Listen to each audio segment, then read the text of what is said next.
Of course. That's why we're here. So knock yourself out, as they say.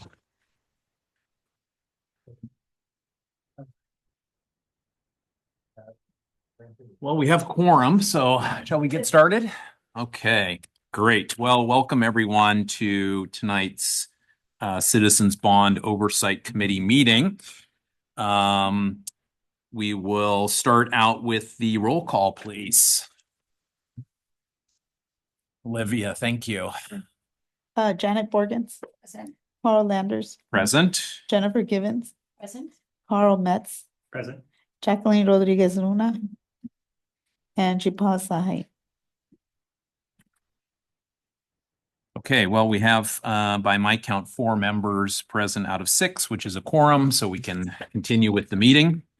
And I just want to remind everyone that this is the February meeting, and we're covering the period of October 1st through December 31st, right, Rick? The last quarter with the financial reports and such. Okay. Please. The cameras are not operable, so that's why you're seeing a black screen on there.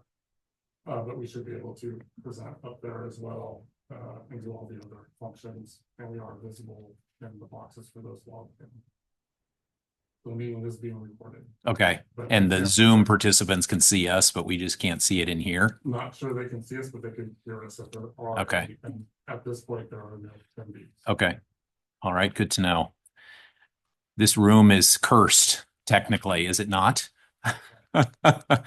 I think at the last board meeting I watched, Mike had to like unmute his laptop to then mute something else, and yeah. Okay.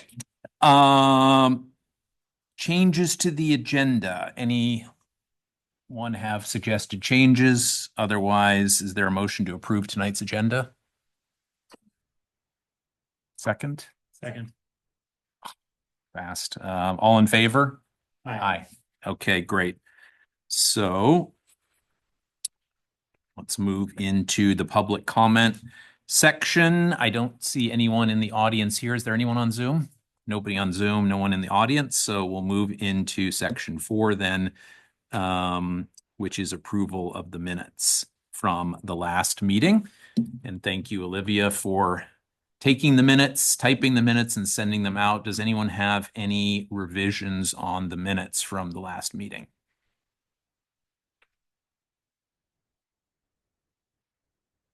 Nope. Okay, motion to approve the January 22nd minutes, please. All in favor? Okay, passed and approved. All right, into the information and discussion items section for tonight's agenda.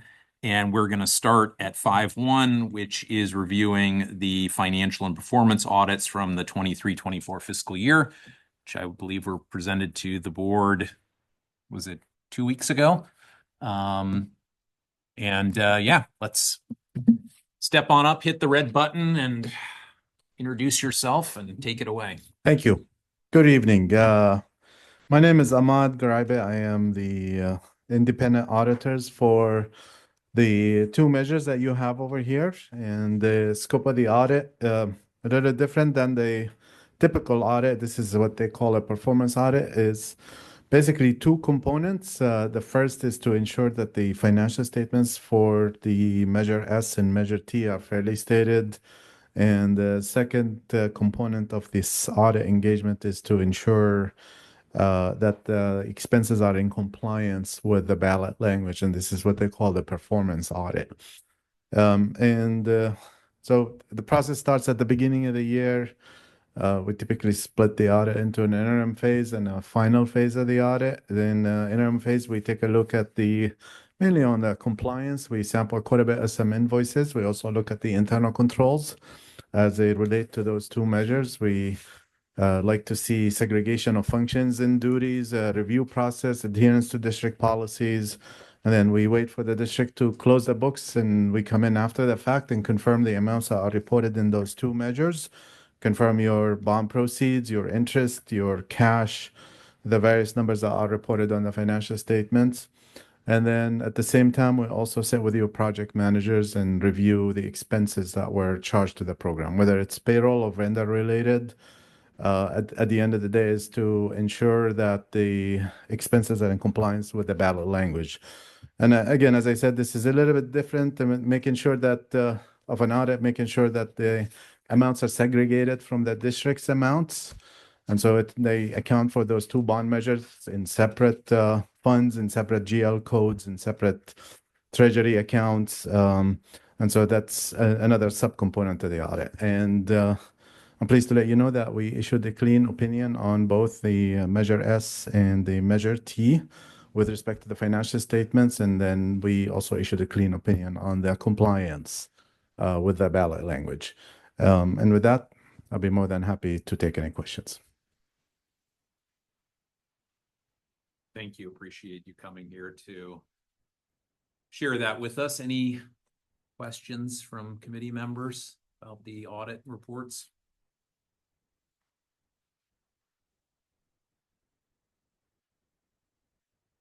No, nothing? Okay. Thank you so much. Thank See you. next year. Thank you for having me. All right, so that was 5-1. All right, moving on to 5-2. One of the first projects to get funded under Measure S is the HVAC upgrade. I think the other big project was the lighting retrofit that we talked about at our last meeting. So since we hadn't really gotten an update on this one, I put it on the agenda, and who would like to present on this topic? Okay, Eric. This one. Thank you. This is Measure S. Sorry. Yeah, so just to recap, I mean, there's three major expenses under Measure S so far. One is Van Pelt themselves, two is the HVAC program, and three is the lighting program.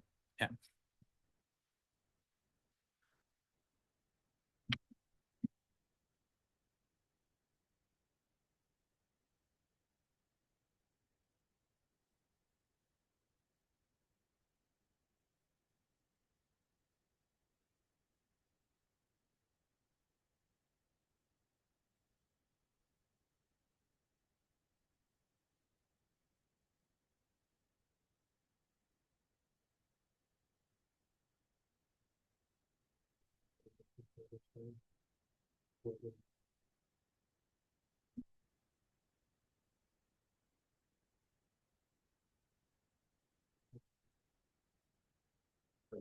Thank you.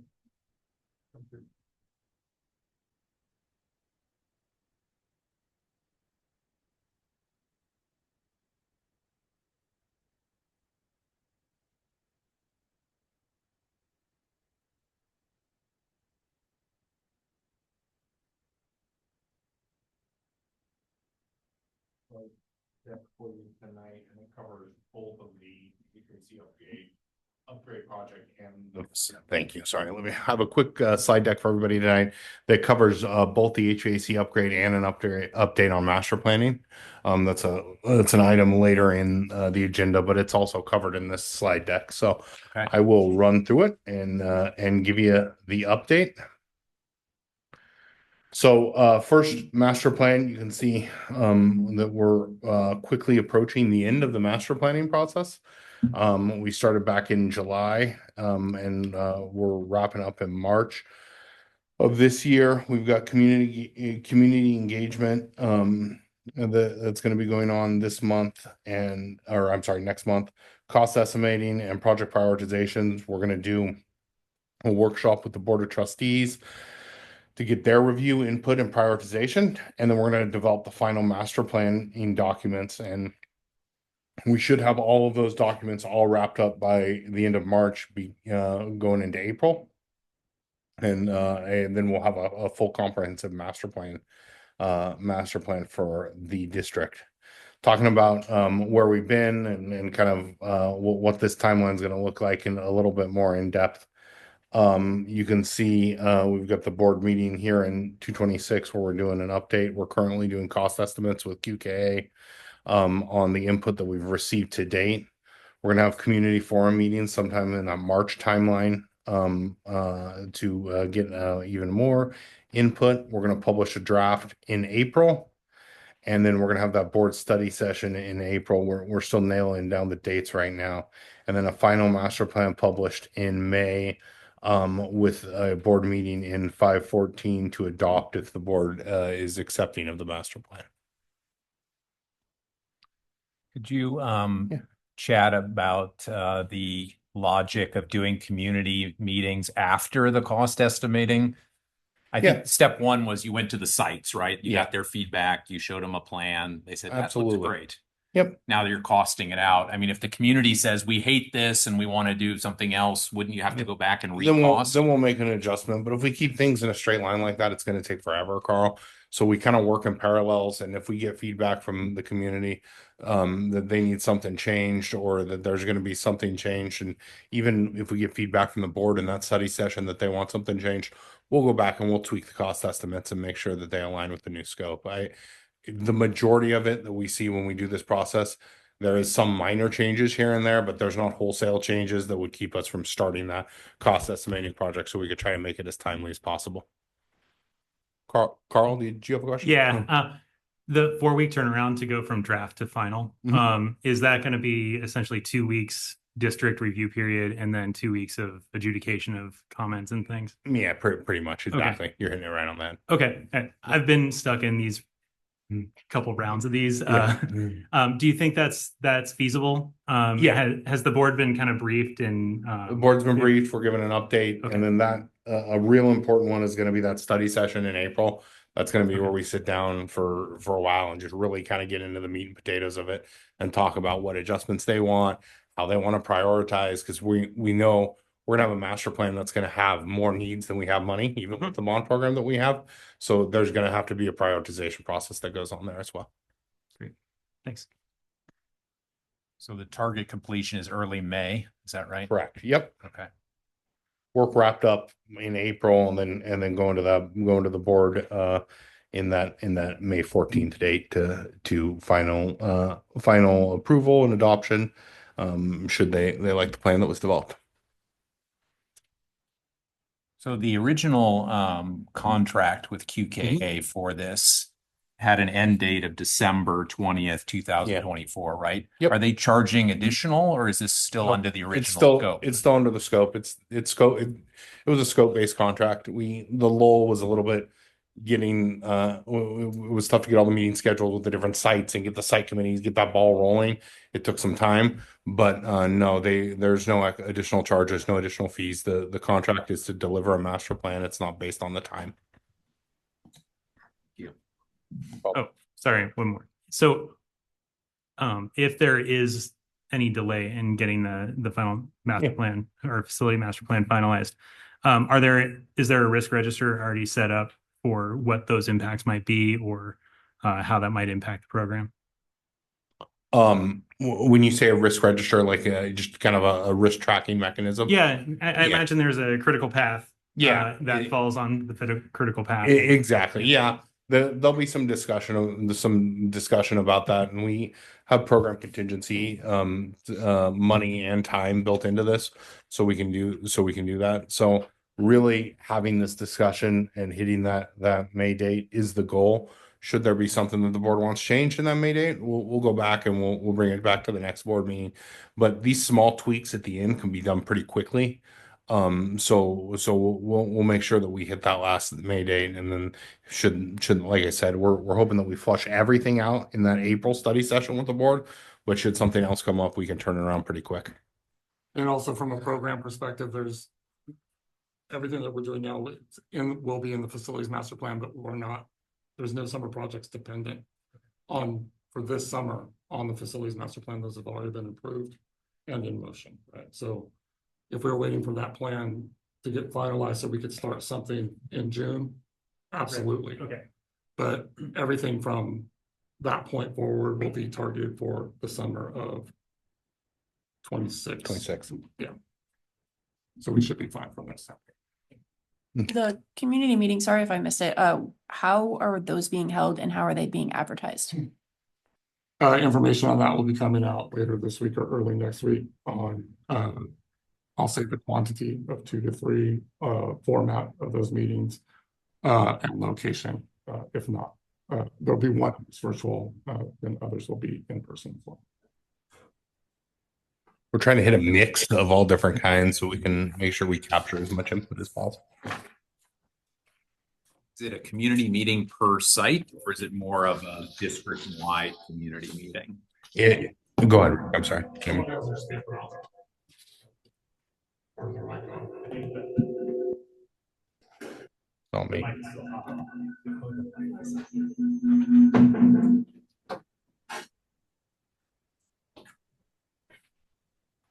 Did you call? We're on 5. Well, we're kind of combining several items right now. Roughly 5-2.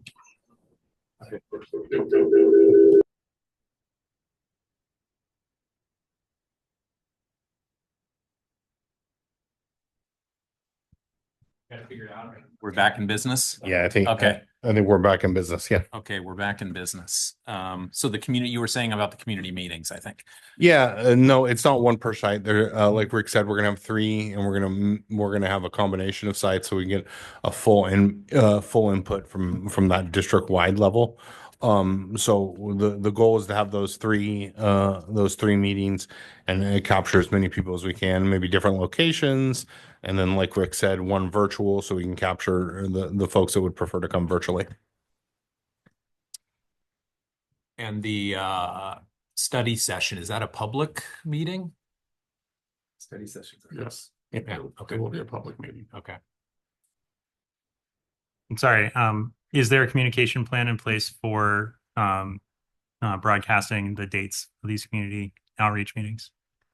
There will be, yeah, as I said, Okay. they'll be published and pushed out. Yeah, and okay, they'll go through kind of like the superintendent's messages. And is there any way that the broader public that's not necessarily tied into the Redwood City schools, will they be communicated with in a more like using the Redwood City email blast, or anything like that? We can probably blast it, but I'm talking about, are you speaking community meetings? Community, Like community neighbors, alerts, for yeah. example, right? It might be a Well, they're- retired couple live across the street from Yeah. the school. How would they know to come? Well, those that do get my superintendent's message, and we have like 150 that are not parents in the school district. But before we send out postcards. Yeah, and we may do that, and we'll also work with Jorge to get it onto our social media platforms and the other platforms that he uses to get information out to the general public about the district. Great, thanks. Any other questions on the master plan? Okay, thank you. I will roll into the HVAC upgrades. This is just a reminder. We've got Selby, Hoover, Roosevelt, and Taft this summer that we're working on. So we approved the architectural services contract November 6th. We got to work immediately designing that and working on the temporary units. We got the temporary units approved February 5th. We've got anticipated HVAC equipment that's going to actually go to the first board meeting in March. I need to update this. That will be the purchase of the equipment only. And then we've got Division of State Architect review and approval process. That's going to be done in May, roughly sometime in the May timeline. While that's going on next week or this week, I'm sorry, we're publishing a leaseback RFP to get contractors. That will go from February, and then we'll get that approved in May as well. And then the construction window will be from June 9th to August 12th to get all the equipment installed and all the adjustments to the buildings. Yeah.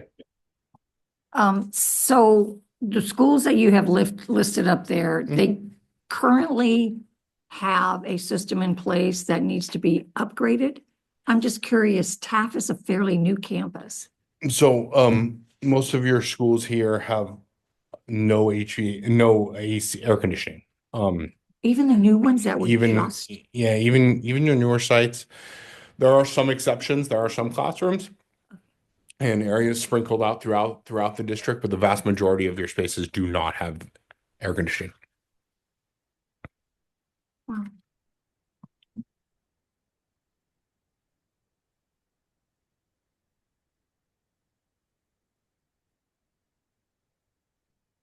Well, so, yeah, I can see where we're doing one and not all at the time, but when you build a new campus, I just would have thought that that would have been part of the design plan or I'm just curious as to why a new building did not already have that put in and now we have to go back in and It could have been equity, like.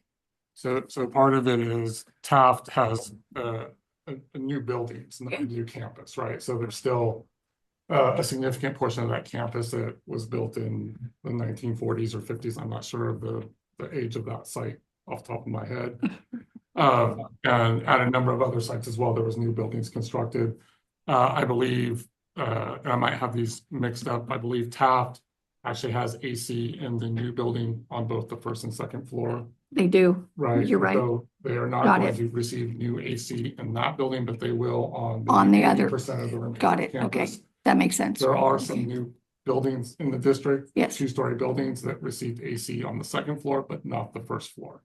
So some new buildings will have units put in, although they've already been plumbed. They were plumbed during construction. AC units just weren't installed at that time. Okay, that makes sense. So based on that, can you explain why the cost of the QKA is the same for all schools, even though some of them have new buildings that don't presumably need deep architectural design work, but it's still $500,000 per school for the architecture work according to the contract, right? You want to take that? Yeah. So, yeah, you're talking plus or minus a few buildings here or there that have HVAC, but there's a lot more to it than just, it's not quite as straightforward as that. When we're doing these projects, we're gonna have to do ADA upgrades throughout the campus too. We're gonna have to do electrical upgrades throughout the campus. So you can see kind of the budget. You can see the budget page that I just kind of pulled up here. These are the overall project budgets. You can see the overall project budgets up here. Kind of they're close. They fluctuate slightly, and some schools are just flat out more difficult to design based on how the school is laid out, based on how old the buildings are that we're working in. So they're taking that into account, and they base their fee off the budget for the project. So we'll keep marching forward with that, but it is not as kind of straightforward as like 80% of the campus already has it there going out there when we developed these fees. And when we got the proposals, we walked folks through those buildings so they could get an idea of how much it was going to take, how many hours it was going to take to put together their proposals. And then the equipment cost or the actual installation cost, do you have a slide on that or? No. We have not, the installation costs, that's the RFP. If you go back to this, you'll see the lease back, that's the contractor selection. That's February through May. So we'll have that installation cost come May once we get the So RFPs. when the board approved the architects, each one of those contracts had a construction cost estimate in it, correct? Each one of them, yeah, they had a project budget, and that was what this is, yeah. That's what this is. Yep. Okay, and the architecture fees are roughly 10% of this? Roughly 10% of that, yes. Okay, so, Okay. go ahead. Sorry. Are these budgets, are these like high level ROMs, like a class 5 cost Yeah. estimate? Yep, exactly. So this is for, if you add in the architect's fees, it comes to, or does this include the architect's fees, or No. is the QKA on top of this? No, the soft costs are on top of this. These are Okay. construction budgets. So it's another about 2 million on top of the 19 Yeah. for the architects, because it's Yeah. about Yeah. $500,000 per And school. you got to figure out there's also a safe estimate is for HVAC projects. It varies by project. Is about 20 to 25% soft costs that go on top of these. For all of your consultants, your inspectors, your fees, your building permits, all of that fun stuff is about, for an HVAC project like this, it's about 20%. If we get to a bigger project like building a new school, building a new building, things like that, those soft costs go up because they include things like furniture. They're bigger buildings, more fees, that kind of thing. So if this 20 million, let's just round it, 20 million Yep. for 4 schools. We have 12 schools total that'll be done over several years, right? Mhm. So the total cost of this will be north of 60 million, correct? Roughly, yeah. And then the lighting project is 17 million. Yeah, just about, yeah, 16.5, I believe. Yeah. So 70 million, or 77 million of Measure S is already essentially earmarked in projects that are approved. Is that Correct. fair to say? Yeah, that's a fair assessment. Okay.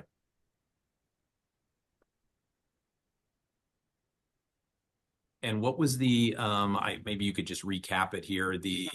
There's a rental or purchase of portable or temporary units Yeah. to cover all the schools that aren't being addressed this summer. The rough cost of that is, do you remember? Off the top of my head, no, but And then rental is another, so it's somewhere close to $1 million for the temporary. Okay. Is there installation cost on top of that, or is that the all-in price? That's all with, some maintenance stuff, assisting with installation. Yeah. Okay. Okay. Okay. Sorry. Anything else on the HVAC? Yeah, go I ahead. guess Carl. one more question, because we are kind of getting close to that $80 million, which is where we're authorized right now. Do all these numbers include the contingency as part of, like, when we're talking about that $60 million for HVAC upgrades for all 12 schools? Is that including contingency, or is Yeah, that soft cost that includes that 20% soft cost that includes the contingency for the project. Yes, sir. thanks? No problem.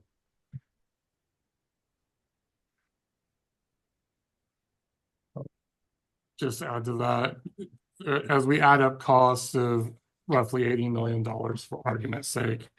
Yes, we have sold a tranche for $90 million. That doesn't mean that all 90 of it's going to be for HVAC and lighting. Based on the facilities master plan, the bond implementation plan, other projects may get priority because HVAC is not scheduled to be completed for probably a minimum of 3 summers, right? This summer plus 2, or this summer maybe even 3, depending on how some construction goes. So there may be other projects within that initial $90 million. And we would likely sell another tranche in that time frame too for whatever we saw was the need over the course of the next 3 years. So it's not that all money is gone, and it's not that all current money will be spent only or exclusively on these projects. We just have essentially encumbered $90 million for these projects, but we've only listed right now 4 projects that are actually being funded. So it doesn't mean other things will not occur over the course of the next 3 years, and we're not going to wait until all HVAC is done to do other projects. Yeah, but when the board is thinking about how much they can spend, right? It's going to be 300 million of Measure S minus the 90 already committed, essentially. Of course. Yeah. That 3-year rental, is that going to include the moving cools? Are you going to have the moving cools for 3 years? Or Yeah, well, we're only renting enough for these first series of schools, right? The rest are purchased, so we will own the remainder of the units. okay, but all the district is going to get moving cools if they don't get permanent HVAC. Correct. And if they're, 2 years away for HVAC, they'll keep the moving cools for, Correct. Correct. okay. So, I'm sorry, a moving cool, portable. And in 3 years, if anyone wants a surplus air conditioner, there'll be a great sale. there currently is no AC in all the schools, so it does make it so that everybody's gonna get AC. The kids have been complaining about it a lot, so to be honest with you, I think it's a nice plus. So that everybody's at least getting some AC. So that's nice to hear. Is there a plan then to sell the ones that have? Yeah, so we looked into it a little bit with the folks that we're purchasing from. There is a secondary market. It's not going to be dollar for dollar. I mean, I think when you drive a car off the lot, it drops 20% right when you hit the street. So it's going to be, they said 50% or less is what they're saying, plus or minus. So we'll do our best to try to get as much money back as we can and give when we surplus them and go from there. But there are no guarantees, but that is the plan, to try to get as much money as we can. And there's, I guess, enough electrical infrastructure to run all these on a temporary basis for a few years. We may have to get creative on circuits and switch some circuits around here and there, but there should be plenty to handle it. All right, thank you. Anything problem. else on HVAC? No, and then this is I know there's at the ad hoc on the lighting, but this is just an update on the schedule for the lighting. We're right now we are in the 6 to 10 week window lead time for the first order to land, and with an anticipated start in March or April, depending on exactly when that first order lands. Can I just get a clarification Absolutely. on lighting? So Yeah. the lighting is going inside the buildings and maybe on the outside of the buildings? Correct. Okay. Interior and exterior lighting. Because currently I know there's a lot of fields that are going through a lighting, but I Yeah. think the city is the one that. Yeah, it's not It's field nothing to lighting. do- No, got it. no, Okay. ma'am. Got it. Okay. Those were my project updates for Measure Okay, S. so I think that covered 5.2 and 5.4. So 5.3 is on the subcommittee on the lighting project, and then 5.5 is going to be, we'll go to Measure T. And Will's not here, but that's probably a quick update from you, Rick, on. Yeah, go ahead. What's the only project left on Measure T is solar, So right? solar, I think at the last meeting, he reported they were at about 60% through the design phase. They're still moving forward with that with anticipated submissions to DSA and I think the latter part of March. And other than that, there's no additional update for the solar project. And There what- should be a bigger update at the, when is it, May meeting? And what is the anticipated construction schedule roughly on solar? I believe it's still scheduled to start towards the end of September this year. And then finish by May of 26. And it's work that can be done during the school year. Yes. And do you recall the total cost offhand, and could you review that and where the funding is coming from? Total cost is about $14 million, and it's coming from remainder of Measure T and state construction facility matching bonds. I might have said the acronym backwards, but it was reimbursement for bond projects that were completed with Measure T, where the state facilities bond grant gave us money for that. 'Cause Yeah. we applied for that and were awarded money for projects that were completed during Measure T. Okay, and is that already flowed in, that money from the state into the bond fund? Yes. Or we can see it on the statement? Spent it. Yeah, okay. Any other questions on Measure T? Okay, so that was 5.5. Going back to 5.3. So at the last meeting, we talked quite a bit about the lighting retrofit project. We agreed to form a ad hoc subcommittee on that.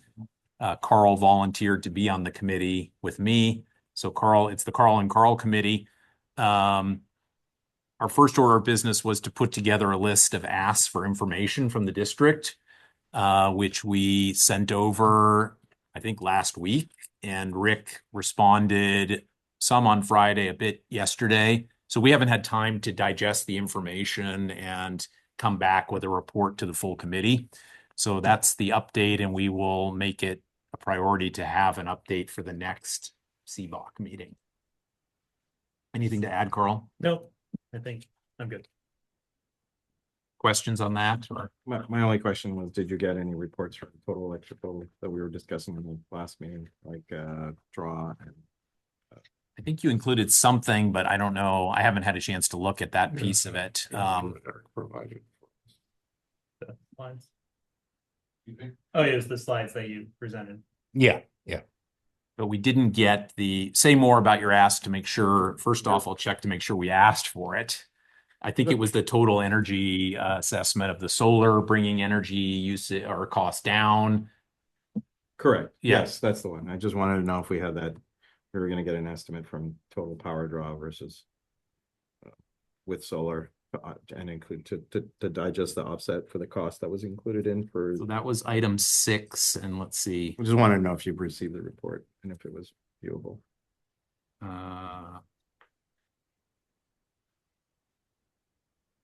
So I did get a paragraph from Rick. I can forward it to you. Did this come from Van Pelt, Rick, or? Yes. Okay. So yeah, so got some information back. Happy to share it with you, Jit Paul. And Okay. if it's incomplete, just let us know what's missing. I was just curious. Yeah, okay. Okay, so page 2 of the agenda, we are on 5-6 then. And 561 is the review of bond expenditures for S&T. Any questions from anyone on, there were 2 spreadsheets attached. Measure T is pretty easy. I have a question. On the Measure S expenditure, and that is 561. Just for my own knowledge, what goes into the other category? So there's a couple lines where it says other costs, and it says construction, other costs. Can you just kind of give me an idea what goes into a line? The only reason I'm asking is, I had my own business for many years, and my accountant would always say, don't use that phrase unless you categorize what goes in it. The IRS goes crazy. So now I'm asking, what actually goes into that type of a bucket? Other costs. It says other costs, construction, line 61. And I think there's. 56. So that's 5.6.1, Measure S. And on line 50, I think it is. There's 3 of them, and they're all mobile They all modular say management. but Yeah. what? So it says district project support, that's the accountant. Can't hear you, honey. Can you? District project support as a description, that's the accountant salaries and benefits. So No, we're on other cost construction, mobile mobile. modular management corp. Those were the 3 that were right. for $540 each, right? So 539.84. Yep. Yes. The mobile modular bond director's office. So that's Monthly charge. for their, got it. Okay, that'll make sense. That now I understand what it meant by the mobile modular management court. It's their office, is what you're Yes. saying on site. So Okay, it's the object code 6214, basically. okay. So you can get an office for $500 a month. I was That's just, a bargain. that's a bargain. Like, I want that office. Take a look at it. What does it look like? It's a trailer. It's a trailer. Nice with family. Yeah.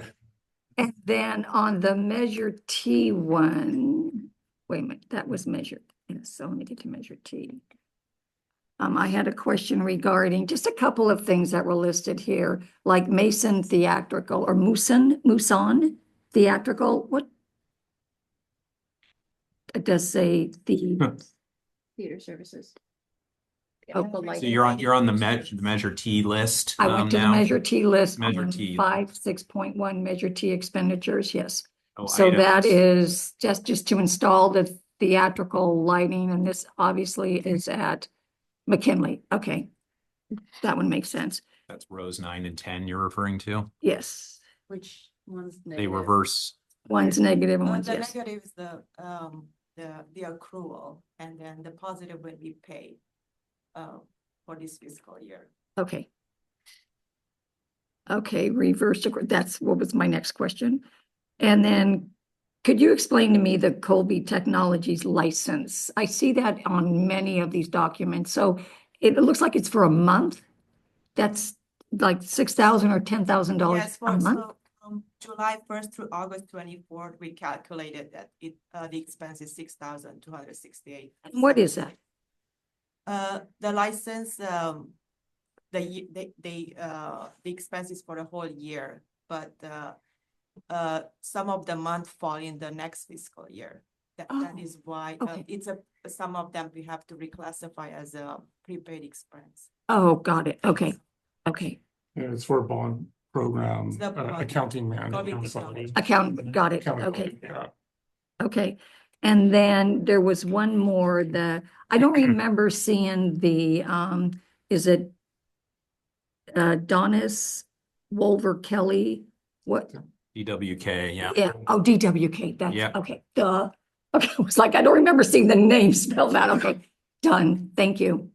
So there's a DWK for, well, for each month. Yes, Is there a retainer with DWK for Yes. bond legal services, Rick? No. Or is it just charged on Just an charged. hourly basis? Basis. oh, Okay. And then Cumming Management is what was RGM Kramer, correct? That's correct. right. So the current program management cost for Measure T is roughly 10,000 a month. Yeah, give or take, yeah, Okay, and that continues through the completion of the solar project. yes. Okay. Anyone else have questions on the Measure T? Um,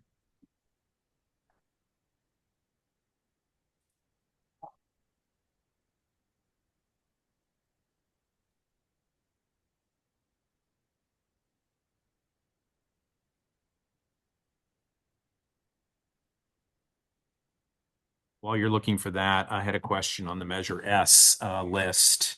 So the key analytics, I remember that was approved. That's the new accountability software for Measure S, correct? That's The correct. 316,000, is that a program lifetime cost or 5 just years. that's 5 years? Okay. And then, not to pick on you, Eric, but the Van Pelt Construction Services Program, the 200,000 is the monthly Van Pelt cost. That's part of the 5-year contract. Yes, sir. For the program management. Yep. Yes, sir. Okay.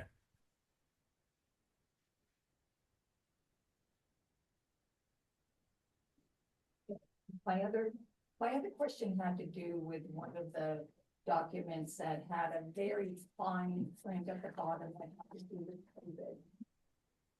And, Okay, so we'll get to that one then Yeah. as we go through here. Actually, with the construction services, the 201,000, is that just, when construction ramps up, will that increase or is that, flat rate. fee? Flat rate. Flat Okay. rate for 5 years. Okay, thanks.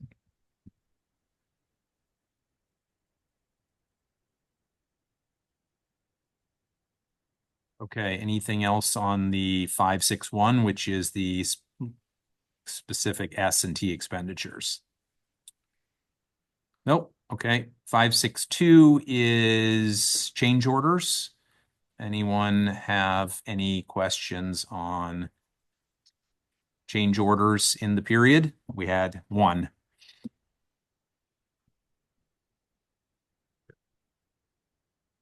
Okay. And then we have no bid contracts in 563. And there's the famous LED lighting retrofit project shows up on that list. Any questions on the no bid list? Just a quick question then, Eric, if you go back to the HVAC project, you talked about contractor bidding happening. You're going to start pretty soon, it sounded like. This week. Yes, sir. Can you just talk a little bit about what the strategy is there? And I missed this. I was going to ask earlier and I apologize, what the lease back process is. You explained it at our last meeting, but for those of us who don't live in this world every day, this is a competitive bidding process? It is. It is a competitive process. It's not, I just want to make sure I use my words carefully. It's not a bidding process, but it's a competitive process. A bid implies that bids are due at 3:00. We must take the low bidder, that kind of deal. We will get pricing. We'll get pricing from the general contractors for their costs. And then we will get their qualifications. We'll make a selection based on a combination of their pricing and their qualifications. And then they will bid out the work to multiple subcontractors and get different bids for the work that they're not self-performing to multiple contractors. It's a way to stay competitive. It's a way to make sure that you still get a quality contractor that's selected on not just the low bidder, but a best value selection. So that we're sure they can do the work and we're sure that we're getting a good price for it. You do this on more complex projects with tighter timelines, like we're talking about. This is a lot of work to get done in one summer. It's a big aggressive push that we're trying to do, and we want to make sure that we get the right partner for the right job and not somebody that's going to give us the lowest price and then in the middle of the summer throw up their hands and say I can't get this done, and then we're all scrambling to figure out a way to house kids. We want to make sure we select the right partner for this, and then we want to make sure that we get the right group. We talked about this with the board when we activated these projects. This typically we would have started this process a few months earlier, but just kind of the way the master plan was rolling out, the way the bond was starting, we started a little bit later with these than we like to. So this would typically be happening more closer to the new year for the next series of them. But that would give us a little bit more time. But we'll make it on with this process, and we'll make sure that we get the right partner so we don't get into a situation this summer. Then can you explain the lease back purchasing method? Yeah, so basically the district is going to lease the property to the contractor for the period of construction. They're going to perform tenant improvements on the process on the facility. And then when construction's back, the contractor leases the site back to the district for a term of 1 year. And that is basically how that process works. And why are you selecting that process? That allows us to select by best value and not just lowest bidder. So and again, I talked a little bit about how we want to make sure we have not only competitive pricing, but we get a good partner. If we went like hard bid, here's the plans, here's the specs, we're forced to take the lowest bidder, regardless what their qualifications are. Okay, thank you for going back to that. Yeah. Appreciate it. And you really, and Carl, just you really do get competition. You're going to get competition among the general contractors for their fee, for their general conditions, for the work that they're going to perform. You're going to get that upfront competition against each other, and that'll be part of the scoring matrix for the selection of the contractor. And then after you pick that person, they're going to bid it out, and they're going to get multiple bids on the trades that they're not performing. And that whole process, the way the contract works, is an open book process. So we're there with them when they bid it out. They submit and say, here's the 3 bids we got for electrical. Here's the 2 bids we got for miscellaneous metal. Here's the 5 bids we got for earthwork. And we look through all those, and we make selections as a group, as a team, to make sure that we put together the right team and that we get the best pricing. And we talked about this before. These are not lump sum or time and materials contracts. It's a gross maximum price, right? So it'll be reconciled at the end. Yep. Anything not spent comes back to the project. Yep, exactly. So guarantee leasebacks are a guaranteed maximum price. So yes, you reconcile at the end, and you get money back, or if you go over, you have a change order. But a hard bid is a set price. You're not getting any money back in that scenario. So. Do all education, if they go to RFP, do they have to take the lowest bid? They can't take a competitive bid just based on. No, if you're gonna do a true bid, you have to take the lowest bid. Yeah. Is that just a public sector thing? That is a public sector thing. It's public contract code. The one kind of exception to Paul that you're probably used to is technology. You have a little bit Yeah. more leeway. Yeah. Even with the public sector. So based on the timing, Eric, are you concerned at all about the availability of contractors? Because it has to be done in this narrow 8-week window, right? Always concerned about the availability of contractors. We have already been talking to the folks that we know in the area saying, hey, because like I said, we're a little bit late on this one. I'm saying, hey, this one's coming a little bit late, save a little bit for us, make sure that you see that you know this project's coming. We have interest. QKA, our architectural partners, they've been doing the same with their group of contractors that they know. So we will get a competitive process. But you're absolutely right, Carl. We've been pushing that really hard to try to make sure that we get good involvement for this. With the lighting project going, there won't be an electrician within 50 miles that isn't working at the Redwood City School District. Yeah. Okay. One yes, more please. question. Yeah. So with a lease back period, it's 1 year. Yeah. And is there a financial risk or anything to the district that would, I don't know, No. expose us to? No, DWK puts together a fantastic set of documents that they prepare all the documents for this, and they've really got you covered. That lease back period there, you hold about 5% of the total contract, and you pay that back over the year. So so you still have some of their money. You're basically paying them back with some of their fee. That's how it works in a nutshell. Thanks.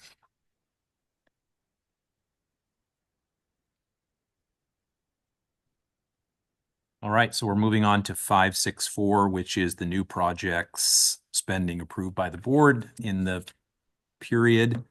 And we have 3 items, 1 for Measure T, 2 for Measure S. Any questions on those in 564?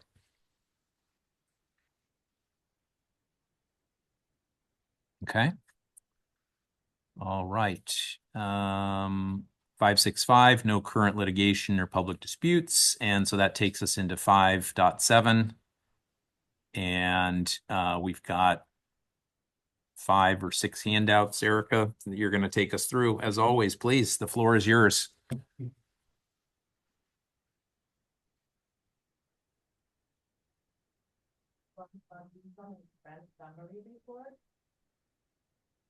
Sorry about it. So for this report is for December 31st, 2024. From July 1st, 2024, you can see the actual expenditures. The actual interest revenue first, it's $14,166. And the actual expenditures for Fund 21 is $210,270. The total funds, total actuals is $213.6 million. So where would we see this transfer in from the state grant that you talked about that's funding the solar project? I have not added to the budget yet. Oh, okay. Yes. And it might not move into Fund 21. It will pay for the project, though. It's in a different fund that we can use for the project. Okay, so it won't show up on here. It may not. It may not show up on here. Okay. Okay, so this is 57A that you're on right now? Yes. Yeah. Okay, so this was one of the ones that I saw. If you look at the very bottom of this, if you zoom in, Yes. I just need an explanation of what adjustments, and I can hardly see it because it's The net adjustments, difference in booking of cost of GO bond issuance in F2K and accountability systems and expenditures charged to COVID relief funding. What does that mean? In fiscal year 1920 and 2021, we received COVID-19 relief reimbursements. And this is the adjustment how the district financial systems recorded the booking. Okay. And how the accountability recorded. Yeah, in the financial 2000, Okay. we recorded as a credit to expenditures, Okay. and in accountability we recorded as funds to expend in the revenue. Okay, thank you. It was so tiny. I was like, okay, what?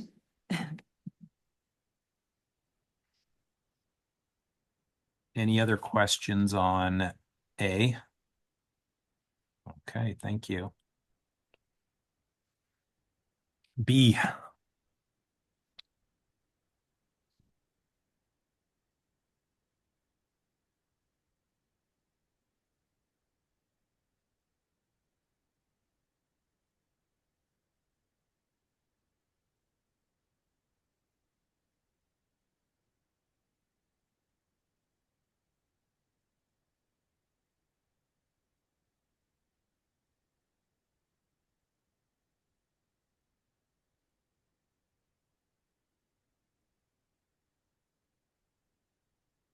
Yes.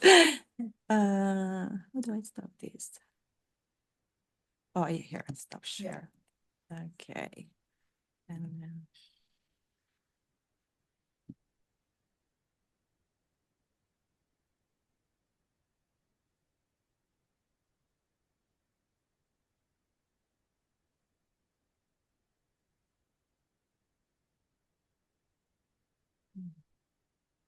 Can you share it? Sorry, I cannot see this. Here we go. So this is 57B Measure T Fund Board Report.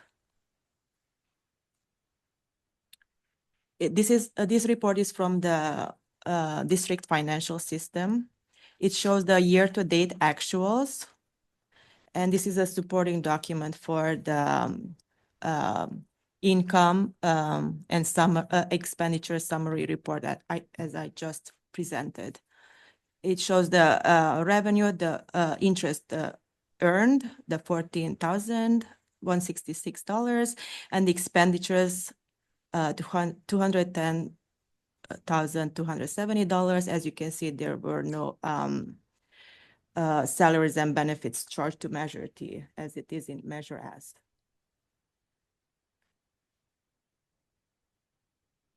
Good. Okay, thank you. So C. 5.7C.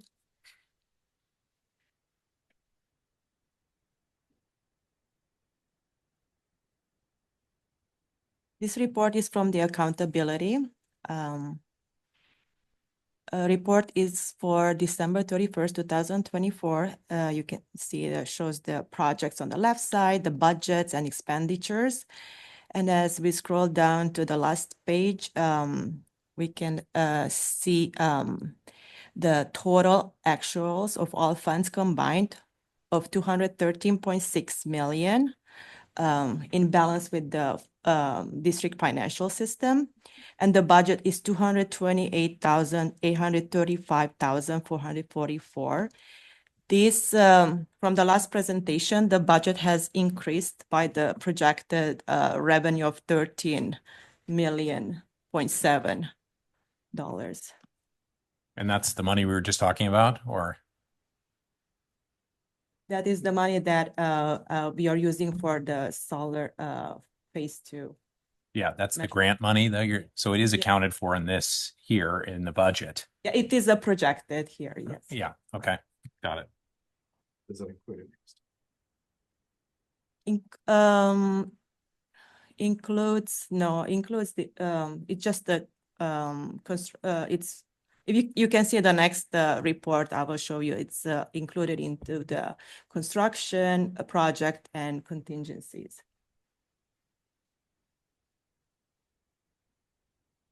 You have any questions?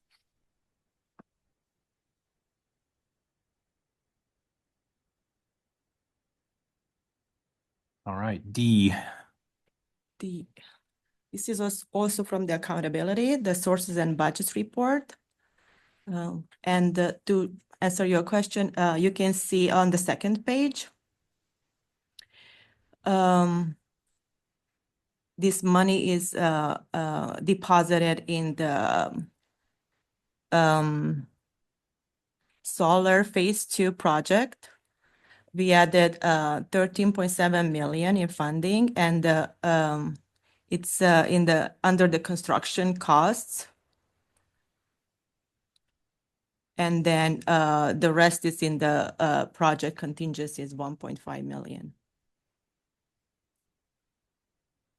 And that you can see the last page on the third page, we exhausted the board reserve and we moved all the remaining funds to the solar phase 2 project. It was before, you can see it was $363,474.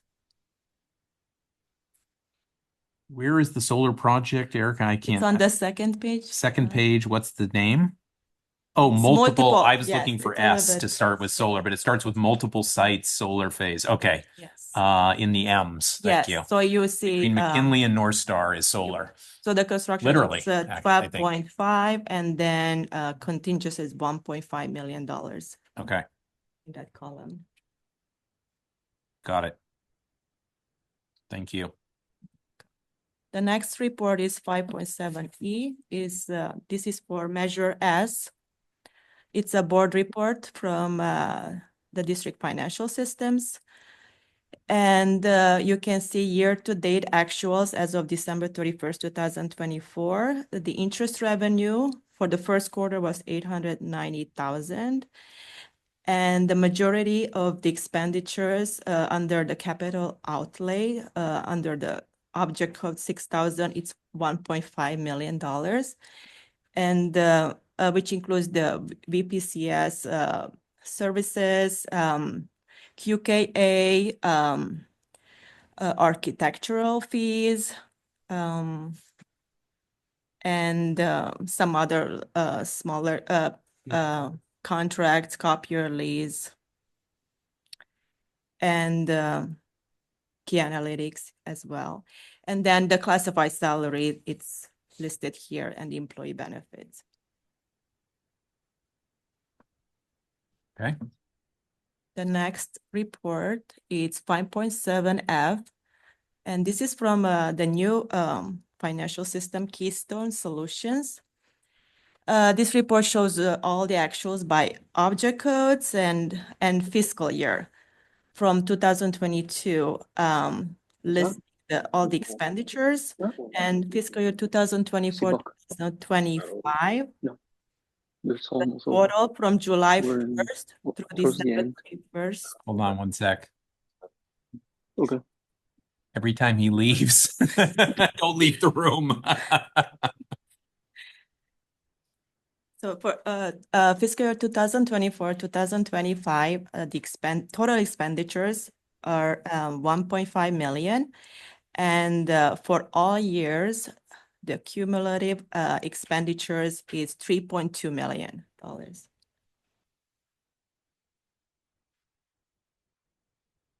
So the 23-24. It is from July 1st to December 31st. For 24-25. Yes. Yeah. But for 23-24, previous fiscal year, the 1.285 total, 1.285 million total is mostly the 1.2 million, which is Van Pelt, correct? Yes, For it's that most year. and key analytics. We prepaid the key analytics fees. And how much was that? Was that the 300 and something thousand? Yes. Okay, yes. got it. Thank you. Because the reason I asked, and I was going to mention this earlier when we got the audit reports, now that we have the audit reports for 23-24, it's time to write the CBOC annual report for 23-24. So anyway, this will be helpful. So thank you. Yeah.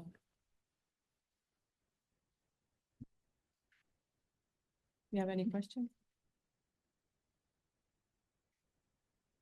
Okay, that was it, correct? Okay, so that was any remaining questions on any of the financials on 5.7? All right, 5.8. So committee membership is the next topic on the agenda. And just as a quick update, we currently have 6 members, 5 of whom are present tonight. Jacqueline has missed 2 meetings in a row. I don't know, John, have you reached out to her or anyone on your team to see if she still wants to stay on the committee or? Okay. So she still wants to participate when you reach out to her? Okay. All right. Well, at the next meeting, if she misses 3 meetings in a row, we might have to take some action. But if she's trying to make it, then let's try and accommodate her. We're still below the statutory requirement of 7 members and 1 representing a taxpayer organization and 1 representing the business organization. So, Rick, is there any update on recruiting? I think at the last meeting you said you were close on somebody. And we're still waiting for the final submission for that person. Not yet. But I have been assured that he will.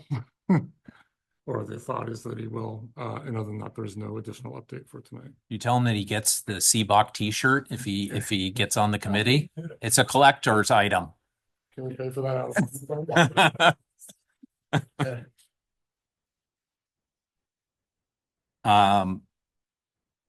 So even with that person, we're still going to be missing some of the key representation that we're required to have, or I should say the district is required to have, is the promise made to the taxpayers for citizens oversight. So some suggestions were made at the last meeting, which are captured in the minutes, about ways to advertise. Has anything happened? I don't. I did it again at the chamber, so.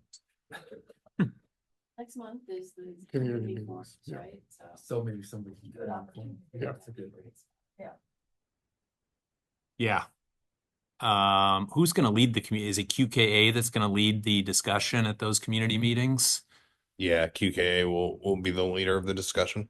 Okay. Along with Van Pelt and district staff. Yes. So, yeah. So somebody make the pitch, please. If I'm at one of them, I'll certainly make the pitch. If any of you are at some, please make the pitch to say, hey, this is your opportunity to participate in the process and see how the sausage is made. Maybe we won't pitch it exactly that way, but I think that's a great idea, though, to use those community. Obviously, the people coming to that have a vested interest in what's going to be built and how the funds are going to be used. So, okay. Anything else on 5.8? Okay, so 5.9, we have tentative dates for the next 3 meetings. Anybody have any issues with the dates that we picked at the last meeting? They're shown here, May 7th, August 6th, November 5th. Hopefully they're still good. May 7th is still an if for me. I'm still not sure. I don't know. Okay.